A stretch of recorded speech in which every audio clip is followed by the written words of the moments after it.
আসসালামু আলাইকুম। ইন্দোনেশিয়ার সাবমেরিনে বসানো হয়েছে তুর্কি জ্যামার। গোপনে ষষ্ঠ প্রজন্মের ফাইটার বানাচ্ছে যুক্তরাষ্ট্র।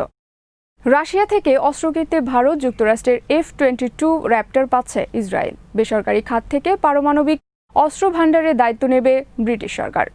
ভিডিভিউজ ইনফোটেনমেন্টে স্বাগত জানাচ্ছি, আমি রিক্তা ইসলাম। আজ জানাবো প্রতিরক্ষা সংক্রান্ত গুরুত্বপূর্ণ খবর।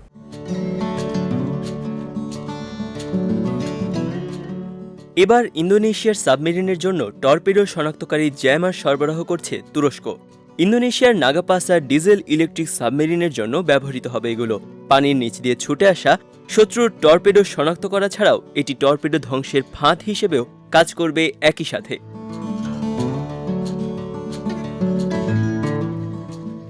ব্রিটেন ভিত্তিক প্রতিরক্ষা ও নিরাপত্তা বিষয়ক প্রকাশনা জেন্স ডিফেন্সের এক রিপোর্টে বলা হয়েছে, জোকাটেকয় ফ্যামিলি নামের এই জ্যামার ও টর্পেডো ফাঁদের প্রথম ধাপের চালান পৌঁছেছে ইন্দোনেশিয়ায়।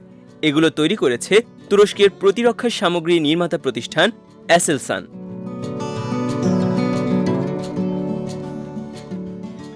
বেশ কয়েক বছর ধরেই জোকা জ্যামার ব্যবহৃত হচ্ছে তুর্কি সাবমেরিন বহরে।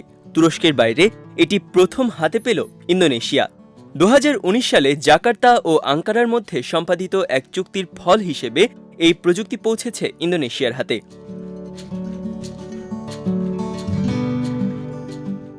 এই জ্যামার চারিদিকে শব্দ ছড়িয়ে দেবে আর এর মাধ্যমে টের পাবে ছুটে আসা টর্পেডোর অপারেটিং ফ্রিকোয়েন্সি। আর এর ডেকোয় বা ফাঁদের অংশটি এমনভাবে কাজ করবে যাতে সেটিকেই সাবমেরিন মনে করে ছুটে আসবে টর্পেডো।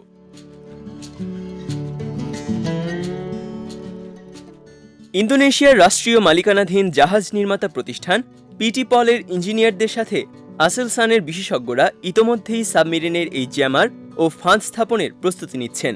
আঙ্কারা ভিত্তিক প্রতিরক্ষা সামগ্রী ও নিরাপত্তা প্রযুক্তি নির্মাতা আসেলসান এই সেক্টরে বিশ্বের শীর্ষস্থানীয় একটি প্রতিষ্ঠান। তুর্কি সশস্ত্র বাহিনীর জন্য নতুন নতুন সমরাস্ত্র উদ্ভাবন ও নির্মাণ ছাড়াও প্রতিষ্ঠানটি প্রতি বছর বিদেশেও প্রচুর পণ্য রপ্তানি করে থাকে। ডিফেন্স নিউজ ম্যাগাজিনের হিসেবে এটি মুনাফার দিক থেকে বিশ্বে 48তম প্রতিরক্ষা সামগ্রী নির্মাতা প্রতিষ্ঠান।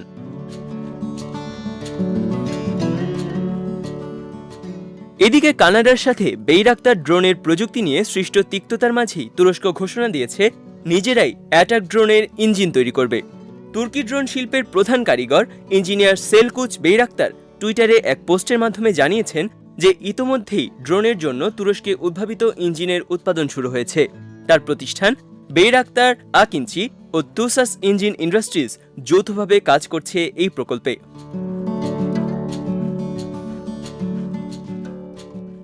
তুরস্কের তৈরি বেইরাক্তার TB2 ড্রোন ছাড়াও এই ড্রোনের পরবর্তী সংস্করণ TB3তেও ব্যবহার হবে নিজস্ব উৎপাদিত ইঞ্জিন। সিরিয়ায় কুর্দি বিরোধী অভিযান, লিবিয়ার যুদ্ধ ও সর্বশেষ নাগর্নো কারাবাখের যুদ্ধে আজারবাইজানের হয়ে TB2 ড্রোন যে দাপট দেখিয়েছে তাতে এটিকে বিশ্বের সেরা ড্রোনের তালিকায় রাখতে আর কোনো দ্বিধা নেই সমর বিশেষজ্ঞদের। এতদিন বিদেশ থেকে আমদানি করা হলেও এবার নিজেরাই তৈরি করবে এই ড্রোনের ইঞ্জিন।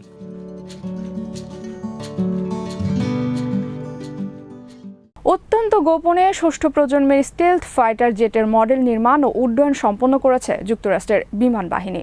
গবেষকরা বলছেন, নির্মাণের আগেই অনেক রেকর্ড ভেঙে দিয়েছে এই ফাইটার জেট। সম্প্রতি US air space and cyber কনফারেন্সে এই তথ্য জানান মার্কিন বিমান বাহিনীর assistant secretary doctor will Ropar. তবে তিনি এ বিষয়ে বিস্তারিত কিছু বলতে রাজি হননি।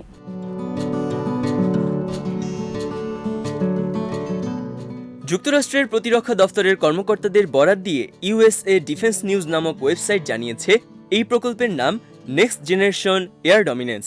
এতে আছে অ্যাডভান্সড ফাইটার জেটের বহুমুখী নেটওয়ার্ক, সেন্সর ও অস্ত্র বহনের ক্ষমতাও। শুধু বর্তমান সময়ের নয়, ভবিষ্যতের অনেক হুমকির কথাও মাথায় রাখা হচ্ছে এটির নকশায়। আগামী দিনে শত্রু রাষ্ট্র কী ধরনের হুমকি প্রদর্শন করতে পারে সেটির বিষয়ে আগাম সমাধান রাখা হয়েছে এই ফাইটারে। কর্মকর্তারা বলছেন, হাইপারসনিক গতি আর স্টিলথ প্রযুক্তি নিয়ে এটি হয়ে উঠবে অপ্রতিরোধ্য এক যুদ্ধবিমান।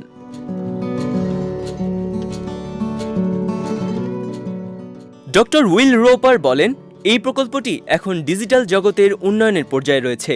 এই ফাইটার আকাশে উড়তে সময় ও অর্থ দুটোই লাগবে, তবে প্রোটোটাইপ বা মডেলটি আকাশে উড়েছে এবং এই অবস্থাতেই এটি ফাইটার জেটের অনেকগুলো রেকর্ড ভেঙে দিয়েছে।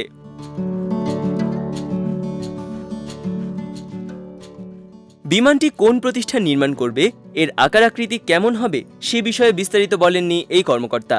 জানিয়েছেন যে এটি নির্মাণ করা হবে পুরোপুরি ডিজিটাল ইঞ্জিনিয়ারিং এর মাধ্যমেই, যার ফলে এর যন্ত্রাংশ নির্মাণে গতানুগতিক নির্মাণ প্রক্রিয়া অনুসরণ করার দরকার পড়বে না। নির্মাতা প্রতিষ্ঠান প্রয়োজনীয় যে কোনো সংযোজন বিয়োজনে অনেক বেশি স্বাধীনতা ভোগ করবে। এই কর্মকর্তা আরও বলেন, নতুন বিমানটি বিমান শিল্প ও সামরিক জগতের অনেকগুলো রেকর্ড ভেঙে দিতে যাচ্ছে এবং এটি প্রমাণ করবে যে ডিজিটাল ইঞ্জিনিয়ারিং বিষয়টি কোনো ফ্লুক নয়।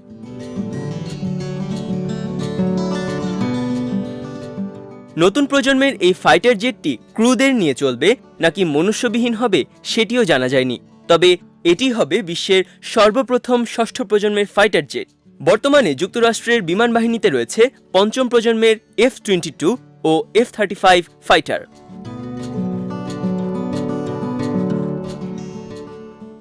ভারতের দেয়া তালিকা অনুযায়ী নতুন করে আরও কিছু প্রতিরক্ষা সামগ্রী বিক্রির অনুমোদন দিয়েছে রাশিয়ার সরকার। ঘনিষ্ঠ সূত্রের বরাত দিয়ে ভারতীয় সংবাদ মাধ্যম জি নিউজ জানিয়েছে, এসব অস্ত্রের মধ্যে রয়েছে লাইট গান, প্রজেক্টাইল বা গোলাভর্তি শেল এবং বিভিন্ন ধরনের বোমা।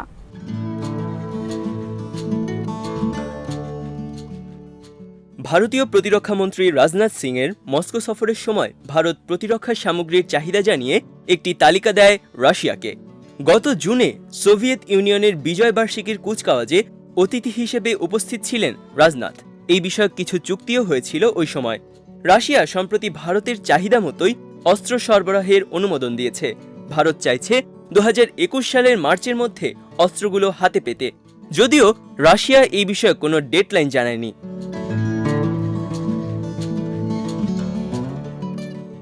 এদিকে যুক্তরাষ্ট্র ভারতকে সুযোগ দিয়েছে তাদের সামরিক স্যাটেলাইট ব্যবহারের। সম্প্রতি দুই দেশের মধ্যে একটি চুক্তি হয়েছে এই বিষয়ে। বলা হচ্ছে, এই স্যাটেলাইটের সুবিধা নিয়ে ভারতীয় সৈন্যরা সম্ভাব্য টার্গেটে নির্ভুল হামলা চালাতে পারবে। চীনের সাথে সীমান্ত নিয়ে চলমান উত্তেজনার মধ্যেই ভারতকে এই সুযোগ দিয়েছে যুক্তরাষ্ট্র।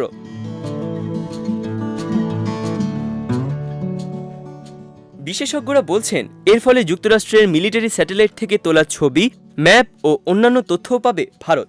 এর ফলে কোনো নির্দিষ্ট দেশ বা অঞ্চলের উপর নজরদারিও করতে পারবে তারা।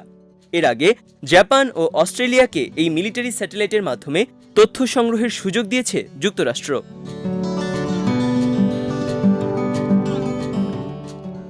সংযুক্ত আরব আমিরাতকে F-35 দেওয়ার প্রাথমিক অনুমোদনের পরই ইসরায়েলকে F-22 র্যাপ্টর স্টিলথ ফাইটার দেওয়ার পরিকল্পনার কথা জানালো যুক্তরাষ্ট্র। কয়েকদিন আগে যুক্তরাষ্ট্রের ডোনাল্ড ট্রাম্প প্রশাসন কংগ্রেসকে জানিয়েছে সংযুক্ত আরব আমিরাতের কাছে F-35 ফাইটার বিক্রির আগ্রহের কথা।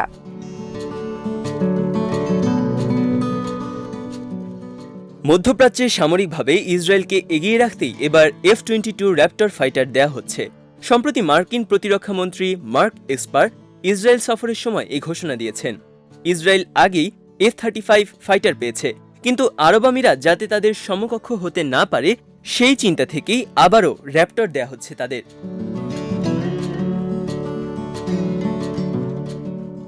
গত মঙ্গলবার ইসরায়েলের হারজেত পত্রিকার এক রিপোর্টে বলা হয়েছে, মধ্যপ্রাচ্য অঞ্চলে সামরিক শক্তিতে অপ্রতিদ্বন্দ্বী থাকতেই F-22 র্যাপ্টর পেতে চাইছে ইসরায়েল।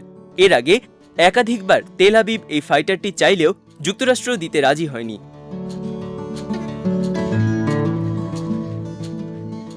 তবে ট্রাম্প প্রশাসনের ঘোষণার পরও ইসরায়েল সহজেই হয়তো F-22 পাচ্ছে না, কারণ পঞ্চম প্রজন্মের এই ফাইটার জেটের স্টেলথ প্রযুক্তি ও বিশেষ কিছু বৈশিষ্ট্য যাতে চুরি না হয়ে যায় সেজন্য যুক্তরাষ্ট্রের ফেডারেল আইনে এটি বিক্রিতে নিষেধাজ্ঞা রয়েছে।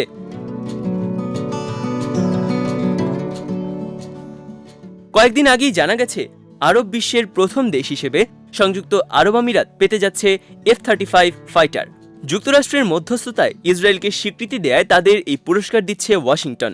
এক খবরে জানা গেছে, আমিরাত $10 বিলিয়ন বিনিময়ে 50টি F-35 কিনতে পারে। কিন্তু মধ্যপ্রাচ্যে ইসরায়েলের নিরাপত্তার বিষয়টি যুক্তরাষ্ট্রের কাছে সবার আগে। ইসরায়েলের জন্য হুমকি হতে পারে এমন কোনো পদক্ষেপ যুক্তরাষ্ট্র নেয় না কখনোই, যে কারণেই হয়তো ইসরায়েলকে র্যাপ্টর দেয়া হচ্ছে।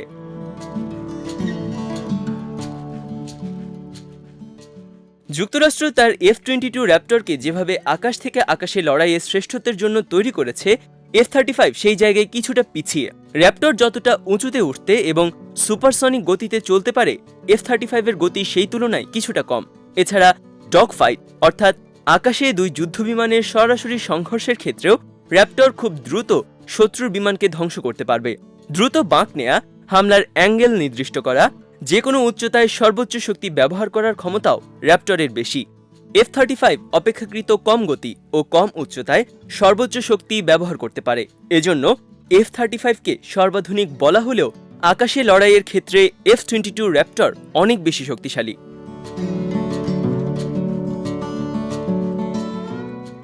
বেসরকারি খাত থেকে পারমাণবিক অস্ত্র ভাণ্ডারের দায়িত্ব নিজেদের কাছে নেওয়ার সিদ্ধান্ত নিয়েছে ব্রিটিশ প্রতিরক্ষা মন্ত্রণালয়। প্রতিরক্ষা মন্ত্রী বেন ওয়ালেক সম্প্রতি পার্লামেন্টকে বলেছেন, ব্রিটেনের পারমাণবিক অস্ত্রের পুরো নিয়ন্ত্রণ থাকবে প্রতিরক্ষা মন্ত্রণালয়ের হাতে।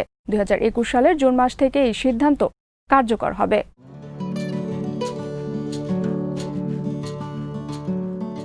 ব্রিটেনের পারমাণবিক অস্ত্র নির্মাণ ও তদারকির কাজ করে অ্যাটমিক ওয়েপন্স এস্টাবলিশমেন্ট নামের একটি বিভাগ।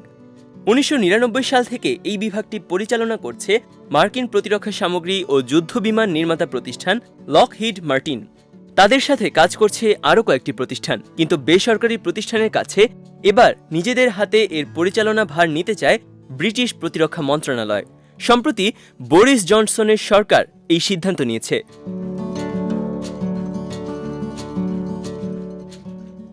প্রতিরক্ষামন্ত্রী পার্লামেন্টকে বলেছেন, এখন থেকে সরকারিভাবে প্রতিরক্ষা মন্ত্রণালয় পারমাণবিক অস্ত্রের দেখভাল করবে, তবে বেসরকারি খাতের বিশেষজ্ঞদের সহযোগিতা নেওয়া হবে এসব কাজে। ব্রিটেনের কাছে বর্তমানে 200টিরও বেশি পারমাণবিক ওয়ারহেড আছে, এর মধ্যে 120টি অ্যাক্টিভ অবস্থায় আছে। দেশটির পারমাণবিক অস্ত্র ছোড়ার ক্ষমতা সর্বোচ্চ 13,000 কিলোমিটার পর্যন্ত।